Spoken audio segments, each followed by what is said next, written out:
Okay, here we go. Hope you're enjoying the series so far. Level 3 Anatomy and Physiology, and this is the start of another subject. And we're going to be looking at the core and postural stability. And how we talked about in the last unit, where we were sort of chatting about PTs really making their money and being able to become a high quality trainer. This is another one of those areas, okay? If you can be helping out your clients with their core and postural stability, you're going to be helping them to improve their health. You may have a client who wants to run a marathon, who wants to gain 6, 7, 8, 9, 10 kilograms of muscle mass, whatever it might be. But if they haven't got a solid core and a good posture and they can't walk around without pain, then all of those other goals are going to go away, and it's going to become about making them pain free and helping them move better and more efficiently. And the PTs that can do that, whilst are helping people to meet their goals and keeping them injury free, are the ones that are going to be the most successful. So the learning objective is to understand postural and core stability, and in particular during this unit we want to be able to describe the structure and function of the stabilizing ligaments and muscles of the spine.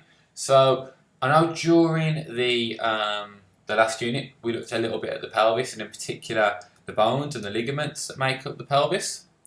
And here's a quick bit of revision, okay, because it does normally come up on the exam. So pelvis is really part of the core, and these are the bones that we looked at last time that you should be aware of where they are, and in relation to the pelvis, are they at the front, are they at the back, where are they?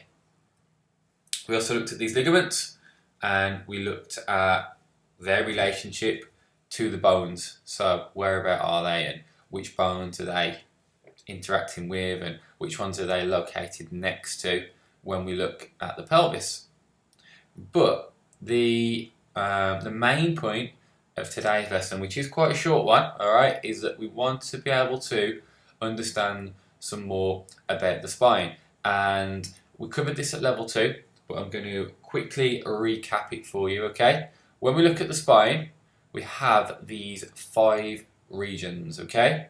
We have cervical at the top, then we have the thoracic region, then we have the lumbar region, and at the bottom we have the sacrum and the coccyx, alright? And the sacrum and the coccyx you can also see just the bottom coming down underneath here as well. But what you need to be aware of is a little bit more information. So as well as knowing the regions of the spine, you need to know what order they come in, and you also need to know this information here, okay? In particular, the number of vertebrae that are in each of the different regions. So we have the cervical first of all, and there's 7 vertebrae in there. And really what the cervical region does is it has the smallest vertebrae, and it facilitates the movement of our head. So if you want to twist, if you want to look like you were crossing a road, for example, then that's what the cervical region helps us to do. It helps us to maneuver our head and be able to twist and to look around. And it also contains a larger and greater number of openings, also known as foramen, which we'll look in a bit more detail on the next slide, to accommodate nerves and blood vessels.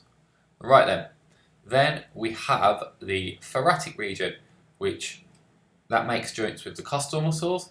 It's capable of relatively more rotation than the lumbar vertebrae. So if you imagine twisting your spine, the majority of that rotation is coming from the thoracic region and the 12 vertebrae in there. It's not coming from your lower back, which is your lumbar.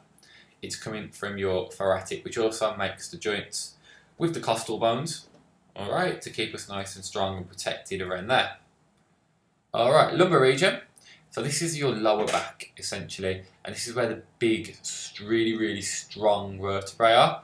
And what this part is capable of is flexion and extension, alright, and also a little bit of lateral flexion. And, if you were to push your hips forward, okay, push your hips forward, that movement, although it's the glutes, the muscle are responsible, it's the lumbar region that needs to be more flexible to allow that to happen.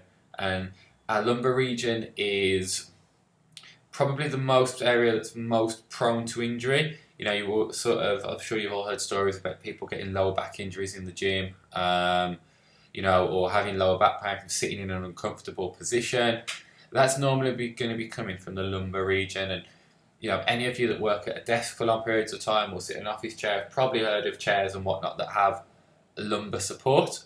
And essentially all that's saying is some part of the chair that's going to support your lower back. So that can also be a good way to remember where the lumbar region is. And there are only 5 vertebrae in there. We then have the sacrum, and underneath that we have the coccyx. All right, the sacrum has 5 vertebrae in there, and it forms a joint with the pelvis, which is normally fully fused by the age of 30. So, you know, you might think you're fully grown by 18, or sometimes even, you know, a little bit less than that. This joint is not normally fully fused